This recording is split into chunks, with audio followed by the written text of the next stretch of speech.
All right, on today's video, I really wanted to dive into some tips and tricks to save some money this year, because I hear this a lot from friends, from family, from coworkers. It just seems like everyone's wallets are tightening up, and it's not like a fake thing. It's for real. Inflation is for real. We're feeling it, but our wages haven't caught up yet. So what are some tangible tips and takeaways you can do to save some money for 2024 and really hit those goals? I want to dive into it. Okay, this one's gonna suck, but this is always the number one thing. It's you gotta budget.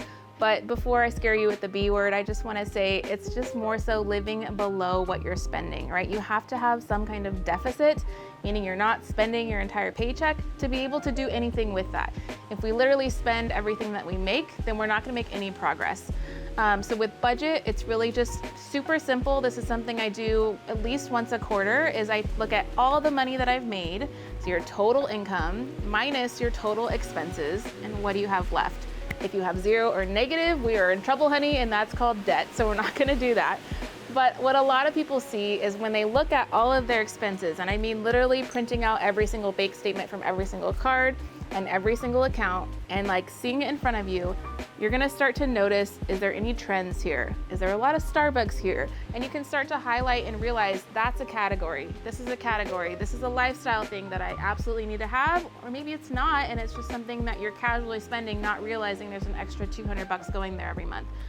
So it's awareness is step number one, and that's with the budget, okay? The budget doesn't have to mean restrictive. It doesn't have to mean that you're living this super frugal lifestyle. It's just budget is awareness, and it should actually be empowering to you to know where your money is going. So that leads me into step number two, which is gonna be debt. Debt is the enemy of financial building and wealth building. So when you think about debt, let's call debt the devil, because he steals and robs. So with debt, you actually pay to use that money, which this makes sense when you think about it like logistically, but a lot of people don't think about it emotionally. So with debt, it means that you've spent something that you didn't have money for, so now it's sitting somewhere else, and you're being charged sometimes up to 25% a month for borrowing that money. So instead, if we just take debt out of the picture, meaning it's no longer an option from this day forward, if it's not in your checking account, you cannot spend it on a credit card. That is the rule I want you to instill into your life. And you have to attack it, because it's actually affecting you negatively. So it's not something we can be passive about. It's not neutral. It's actually the enemy. So then the second most important thing after you have awareness is to eliminate all debt. A big tip and tool here that I love to recommend is always Dave Ramsey and the Financial Peace University. They do a really great overview and a class on how to snowball affect your debt, meaning you start with the lowest balance that you have. Let's say you have a card with $150 on it, then you have a card with $500 on it, and maybe there's a line of credit with $30,000. Let's start with the one that's at $150, eliminate that within 2 months. Then that minimum payment you were paying to that card, since that debt's now gone, we roll that over to the second card. Once you eliminate that one, you totally attack it, everything you've got, then you've got more money to add to the third card, and then you just start to snowball affect your debt. Once you get through that, then we celebrate, first of all, because you just did something really hard and something that more than 50% of Americans can't do. They're living with debt. You have to start building that emergency fund. So for some of you, we could start with $1,000. How fast can you save $1,000? That's there for safekeeping. That's not there for Christmas gifts or birthday gifts. That's not there for vacation. That's there simply and solely for emergencies. So when something hits the fan, you have something to go to instead of charging it on a card and getting back into that debt, okay? That's your buffer. Then once we expand on there, so this is step 4 now. I would say emergency step is number 3. Step 4 is, I guess, fueling that emergency fund to cover you for up to 6 months. So again, we're not even saving yet for purchases like a car or a big vacation. This is just essentials of financial responsibility. You're gonna get that emergency fund up to 6 months of your living expenses. So if it costs you $5,000 or $10,000 to live every month, meaning that's your mortgage or your rent, plus any of your debt payoff is gone, plus any schooling expenses. So I'm just thinking of myself personally. We have preschool expenses, we have sports expenses, we have our groceries and our mortgage and blah, blah, blah, blah, blah. You add all of that up times 6 months, okay? That's your cost of living for 6 months.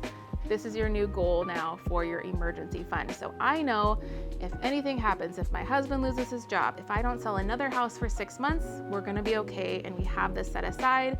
And really it helps have that peace of mind. So when you need to replace your tires and oh shoot, we forgot to put that money aside, I can easily withdraw it and it doesn't affect my debt at all. I'm not charging it, I'm paying cash, but then I just slowly refill that account again and I'm getting it back to that 6 months. I can't even tell you the peace of mind it gives you knowing that you can sleep at night with 6 months of savings set aside. It's just the next level of maturing financially that when you get there, you never want to leave there because you can just sleep. You know you have it covered and you're not paying to borrow money, okay?